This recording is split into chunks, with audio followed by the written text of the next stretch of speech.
Hey guys, welcome to On Two Wheels. In this episode, two of our favorite machines, the FZ07 and the SV650. This episode is really inspired by Suzuki's SV650, which is back for 2017, and for the first time since 2009, we can actually stand to look at the thing. It's got a 645cc 90-degree V-twin, making about 70 horsepower, weighs about 430 pounds, and costs just $7,000.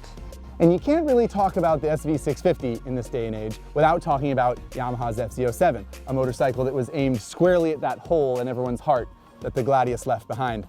A 689cc parallel twin also makes around 70 horsepower, weighs 400 pounds, and also costs $7,000. So we're looking at the same price, just about the same power, and similar weights. So what are we doing for differences here? Right. How do you know which one to buy if they're exactly the same on paper? You can't just talk about them. No. You need to ride them. Yeah. And you can't just ride around all willy-nilly either. When you do ride them, you need to do so scientifically, professionally, and of course, responsibly.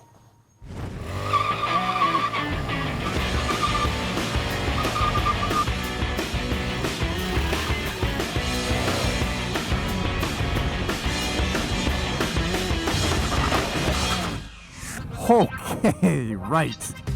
FZ07. Ugh, where do we even start? We've talked about this bike before, and we've talked about how much we like it, and the reason that it's so much fun to ride and it's so easy to hoon around on and do wheelies and whatever is because it's actually just easy to ride, it's easy to control. And part of that is that 400 pounds I mentioned. 400 pounds on the nose with a full tank of gas. That's remarkably light in this day and age, and the chassis feels like it. I mean, it's really, really nimble, it's really agile, it's just simple. Suspension-wise, it's a little bit soft, if I'm honest, but I do weigh 190 pounds, so not every FZ07 owner is going to weigh almost 200 pounds, and Yamaha knows that. And the truth is, the suspension might be soft, but it works fine. I mean, on a twisty road like this, you can rail around until the foot pegs drag. It does not need to be any more high performance than it is. It works great. The other thing that works great, and what really drew us in, is the engine. And remember, this is a year after Yamaha introduced the FZ09, which was like this kind of thunderbolt in the industry of like $8,000, 104 horsepower, this super charismatic triple. And to come out with like a little baby brother, FZ07, it had big shoes to fill. And the truth is, the FZ07 might be a better bike. It's better balanced, the throttle response is better, and it produces just under 70 horsepower, which is plenty. So, FZ07 motor is great, chassis is good, brakes are a little soft if we're honest, and you can't get the bike with ABS, so that's something to note if you want. I mean, you're bound to see cost-cutting measures on a bike that starts on the showroom at under $7,000. It's just bound to happen. I mean, the mirrors, for example, awesome. The swing arm, frickin' beautiful. The dash and the switch clusters, maybe not super premium. The blinkers, ugliest blinkers I've ever seen. But are we mad about it? No.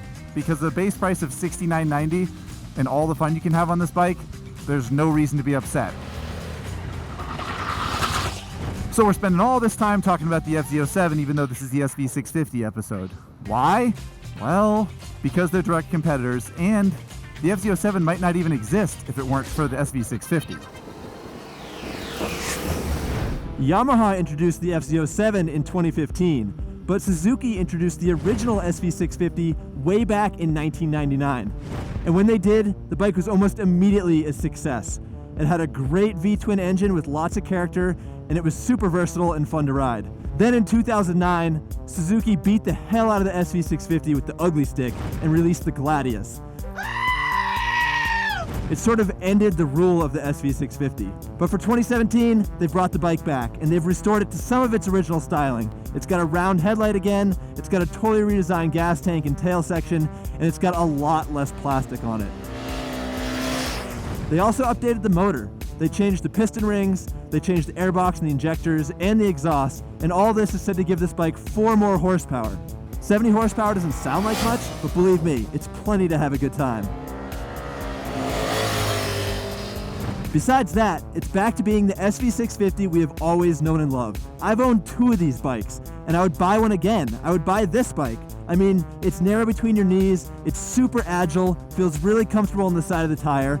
The motor is wonderful. It's really tractable, great torque, great rev ceiling. Just twist the throttle open and the thing's good to go. Same goes for the handling. This bike is so agile that you don't need to lean off through corners. You can just sit upright and bend the thing down towards the apex. It's really, really easy to ride. Since this is essentially the same old bike we've always known and loved, there are some negatives. It's got the same bare bones suspension, it's a non-adjustable fork, and all you can do is adjust spring load on the shock. It's got the same Tokiko brakes that it's had since 1999. Although, I must say, Suzuki does offer the bike with ABS for another $500. Aesthetically, this bike looks nothing like the Gladius, and I, for one, think that is a good thing. It does have this little goofy bikini fairing thing that I wish was painted, and it's got a new dash, which is all digital. I'm a bigger fan of the analog tachometer than I am of this new bar graph tach, but it's still a pretty nifty setup. So, the SV650 is back, and it's better than ever. It's a little lighter than before, it makes a little more power than before, and it's a lot less ugly. But we won't know how it compares to Yamaha's FZ07 until Zack and I get the chance to ride the bikes together. I don't see how this is helping the test, Zach. Sorry, man. You said you wanted to ride the bike together. So now we're riding the bike together. Not what I meant. Pull over, pull over. I mean, I think it's actually helping. See what I mean about the shock rebound? Also, the wheelies are real easy now. This is what I meant by riding together. Yeah, and it makes more sense now. The other way was kind of weird. Yeah, I bet. So, a little seat time in the 2017 SV650. What are your thoughts, Zach? Tell you what, it really reminds me what a sweet bike this was all along. Absolutely. Even as that ugly ass SFV, it still was a really nice bike under here. I mean, the motor is really nice. It's smooth. It works well. Good throttle response. It's nice. Sounds awesome, too. Yeah, it sounds good. Comparatively, the SV is a little more refined. It's a little smoother. The Yamaha engine's a little sportier than the chassis is. It's a little bit soft. Yeah. When you're pushing it in the corners, it starts to wiggle around and move a little bit. But in the city, it soaks up bumps a bit better than the SV. Yeah, for sure. I mean, the SV650 is stiffer, which I like because I weigh almost 200 pounds. It's only a little bit stiffer, though. It's still a pretty soft setup. Yeah, that's true. That's true. So, I mean, it's up to what you want, right?